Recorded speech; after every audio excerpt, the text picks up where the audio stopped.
বেশ কয়েকদিন ধরে লাগাতার বৃষ্টি হচ্ছে জলপাইগুড়িতে। গজলডোবা ব্যারেজ থেকে অনেক জল ছাড়া হয়েছে তিস্তা নদীতে। ওদিকে আবার মেখলিগঞ্জ থেকে বাংলাদেশ বর্ডার পর্যন্ত তিস্তা নদীর অসংরক্ষিত এলাকায় লাল সতর্কতা জারি করা হয়েছে। শুক্রবার ভোর থেকেই বৃষ্টি চলছে জলপাইগুড়ি শহর সহ জেলা জুড়ে। অন্যদিকে তিস্তা নদী সহ জেলার সমস্ত পাহাড়ি নদীতে জল বেড়ে গিয়েছে। কোথাও কোথাও নদী উপচে জল চলে গিয়েছে কৃষি জমিতে কিংবা বসতি এলাকার ভেতর। এর পাশাপাশি NH 31 লাগোয়া জলঢাকা নদীর অসংরক্ষিত এলাকায় জারি করা হয়েছে লাল সতর্কতা। আবার এই জলঢাকা নদীর সংরক্ষিত এলাকায়ও জারি করা হয়েছে হলুদ সতর্কতা। এছাড়াও তিস্তা নদীর দমোহনীর অসংরক্ষিত এলাকাতেও জারি করা হয়েছে হলুদ সতর্কতা। অন্যদিকে এই দিন জলপাইগুড়ির গজলডোবা তিস্তা ব্যারেজ থেকে সকাল 6টা নাগাদ ছাড়া হয়েছে 2204.11 কিউবেক জল। বলা যায় একটানা বৃষ্টিতে উত্তরের সাধারণ জনজীবন বিপর্যস্ত। এদিকে আবার রাতভর হালকা ও মাঝারি বৃষ্টিপাত হয়েছে জলপাইগুড়ি শহরে। আবার সকাল থেকে চলছে বৃষ্টি। বেলা 2টো নাগাদ বৃষ্টি বিশ্রাম নেওয়ায় স্বস্তি পেয়েছেন সাধারণ মানুষ। তবে বিরামহীন বৃষ্টি হলেই তিস্তা নদীতে যে জল বাড়বে সেটাই স্বাভাবিক, কেননা বৃষ্টি তো শুধু সমতলেই হচ্ছে না, পাহাড়েও হচ্ছে, যার ফলে সিকিম ও ভুটান পাহাড়ে চলছে লাগাতার বৃষ্টি।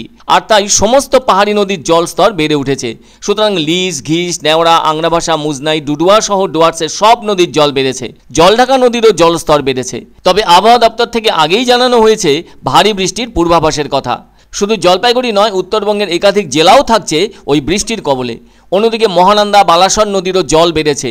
এছাড়াও শাহু, করতোয়া, তালমা নদীরও জল বেড়েছে। কোথাও কোথাও নদী উপচে সেই জল ঢেকেছে চাষের জমি।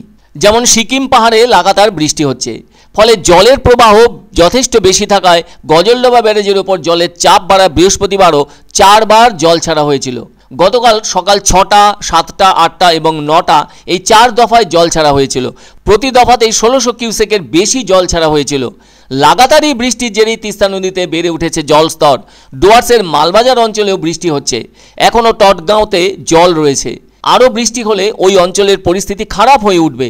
তাই সকলেই চাইছেন আপাতত কয়েকদিন বৃষ্টি বন্ধ হোক পাহাড় থেকে সমতল অঞ্চলে। পাঙ্গা নদীর মালকানি অঞ্চলেও জলস্তর বেড়েছে। নদী উপচে কোথাও কোথাও জল ঢুকে পড়েছে। কিন্তু আবহাওয়া দপ্তরের মতে বৃষ্টি থাকবে রবিবার পর্যন্ত। তবে অনেক জায়গাতেই আবার জল ঢুকে পড়েছে। তার কারণ নদীর যেসব এলাকায় কোনো সংরক্ষণের ব্যবস্থা নেই সেই সব এলাকায় অবাধ জলের প্রবেশ ঘটেছে। সমস্যা হচ্ছে ওই সমস্ত নিচু এলাকাগুলির বাসিন্দাদেরও। তবে জেলা প্রশাসন থেকে ব্যবস্থা রাখা হয়েছে জলমগ্ন অঞ্চল থেকে মানুষজনদের উদ্ধার করে নিরাপদ স্থানে আনার ব্যাপারে। সেজন্য কিছু কিছু এলাকার মানুষজন ত্রাণ শিবিরে আছেন। জল বাড়ায় চাপা আতঙ্কের মধ্যে কাটাতে হচ্ছে তাদের। কেননা যেভাবে বৃষ্টি হচ্ছে আর যেভাবে জল বাড়ছে তাতে তো প্রশাসনকে সতর্ক থাকতেই হচ্ছে। গ্রামাঞ্চলে রাস্তা নষ্ট হবার ভয়ও থাকছে। তবুও এখনও পর্যন্ত ততখানি খারাপ খবর এসে পৌঁছয়নি জেলা প্রশাসনের কাছে। তবে সবারই চিন্তা তিস্তার মতো বড় নদীকে নিয়ে, কেননা তিস্তাকে আশ্রয় করে জনপদের সংখ্যা তো কম নয়। তবে যত যাই হোক না কেন সতর্ক রয়েছে জেলা প্রশাসনও।